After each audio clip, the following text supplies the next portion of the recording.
Hey, what's up everybody? Kellen here from Start Your Systems, and welcome back to MX Simulator, where today we're playing round number 15 of the 2019 Moto Option Supercross Series, also the Monster Energy Supercross Series, Denver. That's right, we are back in Colorado, the Rocky Mountain State, for Supercross. I believe, if I'm not mistaken, the first time that they're back in Denver since 1996. Yeah, it's been snowing a little bit this week in Denver, so we're going to go ahead and talk a little bit about that in this video today. Talk about some of the upcoming thoughts about the race this weekend, and have a grand old time as I try to spin some decent laps on this track. I was running in the 51 second range, just kind of playing around on this track a little bit. So hopefully I can get back down to that range and not crash as often as I normally do in these videos, because my sim skills continue to go down the drain.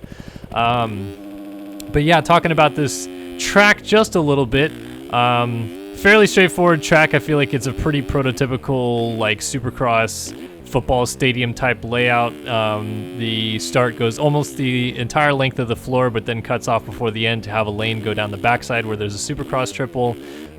You have the finish line jump going to a 180 here, and it's basically just 180, 180, 180, 180, and then a couple 90s on the end zone down there. Couple pretty technical rhythm lanes that I kind of like, and honestly, this whole track, I liked some of the rhythm lanes that they were going to build anyway, and I actually built a lot of these rhythm lanes on the SYS test track this year, so I'll be releasing that track sooner or later, I'm sure.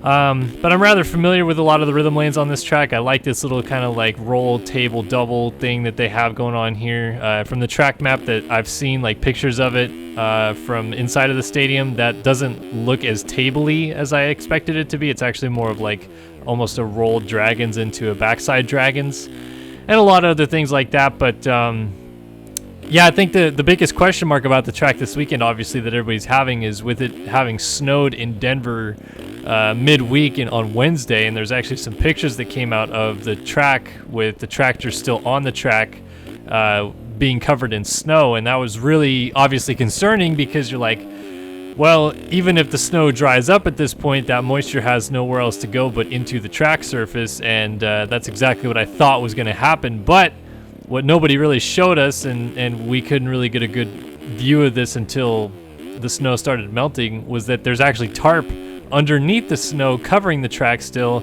and they pulled the tarps off yesterday, and some of the pictures I've seen of the track today, it looks very, very dry considering the weather that they've had come through Denver this week. So it seems like the track's going to be okay. Obviously, those lower lying areas, you still get some of the water or the snow runoff seepage through into the lower lying areas that create kind of those transitions that have ruts, but you still have like kind of hard pack tip jumps. So I'd expect to see kind of that mixture this week with Denver like dry on top, soft underneath kind of thing. Yeah, overall it looks pretty interesting. Now, as for the weather and whether or not we're going to have like dry racing the rest of the weekend, there's been like 20-30% chance of rain expected tonight and into tomorrow morning, basically all week long. Looking at the precipitation maps that I saw on radars, it was showing some chances of rain coming in tonight, with low chanceability in the morning, and pretty much drying out throughout the day and having, you know, sunshine into the evening, where again precipitation may come through in the nighttime program, but I mean, it really just depends on which way the wind kind of shifts, you know, and whether or not that storm front that's blowing by it will land on top of Denver proper. So whether or not we're going to have a mud race, I think is pretty much confirmed that we won't. But whether or not we're going to have like some kind of rain to make the track a little slicker or anything like that, that's still kind of to be determined, and we'll have to see with that. I kind of was hoping for maybe a mutter, or maybe not like a full mutter, but kind of like an A1 style mutter, where you have maybe like a little bit of chaos thrown into this series late. Obviously, in the 450 division, with Webb now having a 21-point lead, you would need something catastrophic, I feel, in these last couple rounds to claw that away from him. We saw Anderson have the wheel issue last year, but I feel like that's a that's a situation I don't expect to see Webb in per se this year. So you really would have to see either like a crash that causes him to finish way back, or a really wild mud race like that could have happened this weekend in Denver to throw off his game entirely, which again I don't think we're necessarily going to get. So that leaves basically a wide open range of possibilities in the 450 class for race winners. Is Eli Tomac going to carry his momentum from last week and continue his winning ways in his home state this weekend? Is Marvin Musquin, who's arguably been the fastest guy on the track the last 6 or 7 weeks, gonna wrap his head around the mistake in the whoops that he made last week and have a good round this time around? Fortunately, I guess for his sake, there is only one set of whoops and it only goes about 8 or 9 whoops. So you can, I think in his sense, probably find a way to 3-3-3 through them and not lose a ton of time and gained all the time back on the other parts of the track that Marvin's really good at. Roczen, I think in his case, is hoping the whoops are really big and technical and guys can't jump through them, because if anybody's been paying attention to Ken Roczen's Instagram this week, he posted a video of himself blitzing a set of whoops at the Moto Sandbox, and oh my god. He said, the caption of it was like, it's so fun to go down another straightaway right here. And I kid you not, it looked like he was just going down another straightaway, because he was just flat, straight as an arrow across the top of the whoops, like no issue whatsoever. Absolutely mental stuff. Like I haven't seen that kind of smooth, consistent speed over the top of the whoops since maybe James, although Malcolm has done that occasionally as well. So really the Stewart brothers and Roczen, I feel like, are kind of on their own little playing field with whoop speed. But yeah, that stuff's incredible, and I think Kenny's hoping for some big set of whoops this week. If not, I think he's just hoping to get a freaking start, man. It seems like every week that he's fast and capable of winning, he can't buy a start, and if he does, he goes down early like we saw last week, where he had a decent start. He was trying to pass Savachi, and then Savachi obviously went down and took Kenny with him. Now Savachi, who I had a couple people ask me about, Savachi dislocated his shoulder in that incident, and sounds like he got checked out afterwards, shoulder put back in place, etc., and there wasn't any significant ligament damage, which is obviously the concern when you dislocate your shoulder, to tear your rotator cuff or other things like that in there. They don't seem to think that that's a problem. He's going to go ahead and try to ride this weekend. If he's still too sore or painful from it, obviously he'll sit out, but yeah, I've seen guys with shoulder dislocations come back the next week and tough it out for a top 10 or so, and good to see that Savachi isn't significantly hurt from that, because that would have killed the end of his pretty good rookie season. That's probably going to earn him Rookie of the Year honors, and we'll good to see Savachi back. Before I get into 250 West discussion and AC and Ferrandis and Nichols and everybody like that, obviously want to hit on Austin Forkner and the situation with his knee and whether or not he's going to be okay when we go to New Jersey next week.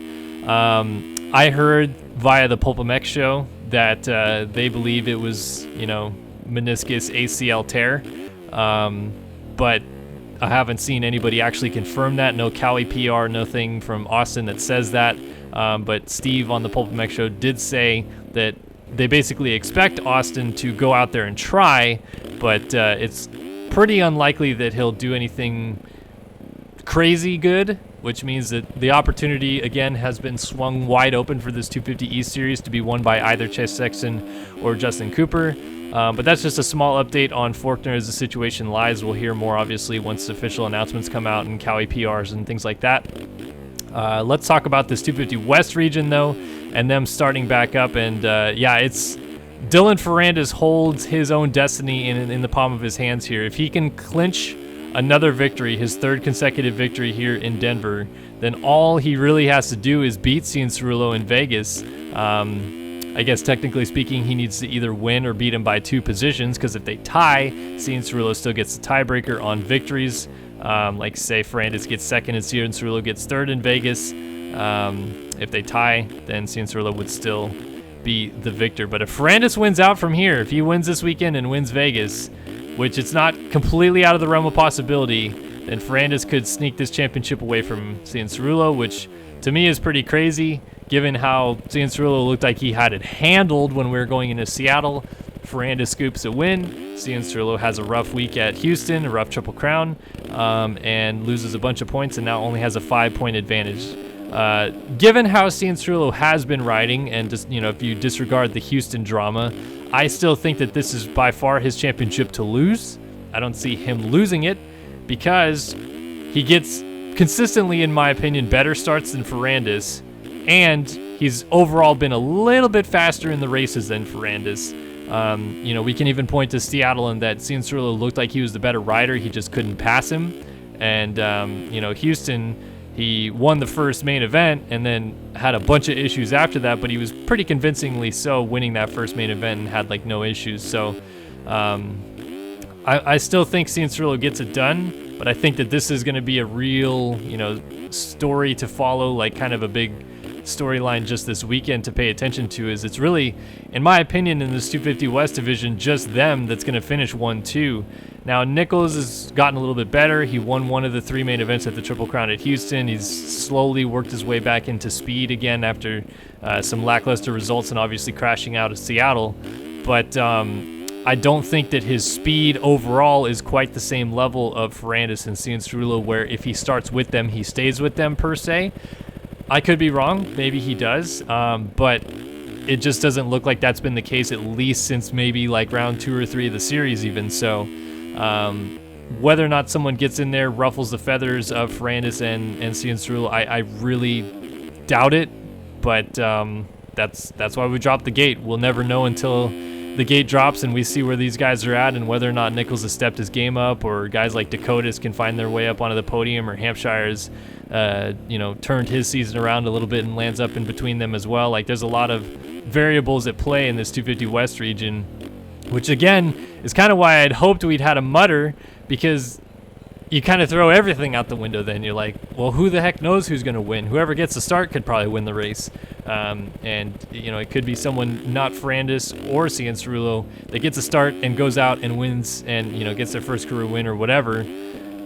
Completely throws a wrench in everybody's hypothesis about where the series is going and makes it really, really interesting down the stretch as we head towards Vegas. I can't freaking believe it. We're going to have an off week next week as the series takes the Easter break, but then we're back for the final 2 rounds after Denver for East Rutherford and Las Vegas to round out the 2019 season. I don't know where the season went. Like, every year it happens with Supercross where it's like, yeah, Anaheim 1-0, and we're at Vegas. Okay, cool. Like, it's crazy how fast things go, and I'm looking forward to seeing how these championships end. Like, ideal scenario that I'm looking at right here that I would personally love to see is in this West region. I'd really, really like it if Ferrandis wins this week and Cianciarulo gets 3rd without, injuring himself or bike issues or anything, just like, maybe bad start and climbs his way to 3rd. So they go into Vegas tied, and then I hope when we go to East Rutherford that someone like Davalos or, someone, even Oldenburg or someone steps up, wins the main event at East Rutherford, Justin Cooper finishes 2nd, and somehow or some way Chase Sexton finishes 4th, which I don't know how Sexton can go from like last to 2nd at Nashville and not finish on the podium if he did the same thing in East Rutherford. But if that scenario plays out as I said, then both the West and the East go into the final round with 2 guys tied on the championship lead, and that would create so much amazing drama in Vegas. I'd love to see every single thing play out at Vegas at that point, and it would just be incredible. Is it going to work that way? Heck no. I'm sure that, one of the series will see someone break away as the clear favorite in the next week or 2, and, all that stuff goes out the window, but one can only hope, I suppose. And I hope, again, for their sake, that nobody gets hurt. I don't want anybody to get hurt. We're only a month away from outdoors starting. Seeing guys like Faulkner get hurt a couple weeks ago, or last week I should say, sucks, because I think we were set up for a pretty awesome outdoor series with Ferrandis and Cianciarulo at the top of the game and Faulkner right in the mix as well, and then you throw in Covington and Lawrence making their outdoor debuts, and yeah, it had just been epic in the 250 class. And kind of fortunately in the 450 class we haven't had the quote-unquote big guys get injured this season. Malcolm, Brayton, Chad, You know, it sucks that those guys got hurt, but it's not necessarily the, you know, big four, I guess you call them, with Webb and Tomac and Marvin and Roczen getting hurt. And yeah, Anderson, we lost him at the beginning of the season, but Anderson's going to be back for outdoors. So again, that's what I mean, is like, it's good that at least right now, knock on wood, that these 450 guys, they're all still healthy, and we can hopefully carry that momentum into outdoors and everybody stays good and healthy. I don't want anybody to get hurt. Let's just nobody get hurt at the end of the season, and we're all gravy. But yeah, I hope you guys enjoy Denver Supercross this weekend. Hope everybody that's a Colorado native that's going to the race this weekend has a lovely time. So glad you guys get to enjoy Supercross again. I'm ridiculously spoiled being on the West Coast and going to so many California rounds. I feel like the love needs to be spread a little bit, and glad you guys in Denver get a chance to go again. So yeah, enjoy it. Sit back and watch a lovely round number 15 of this series. And thanks again so much for watching. I'll see you guys in all of our future videos, but so long for now.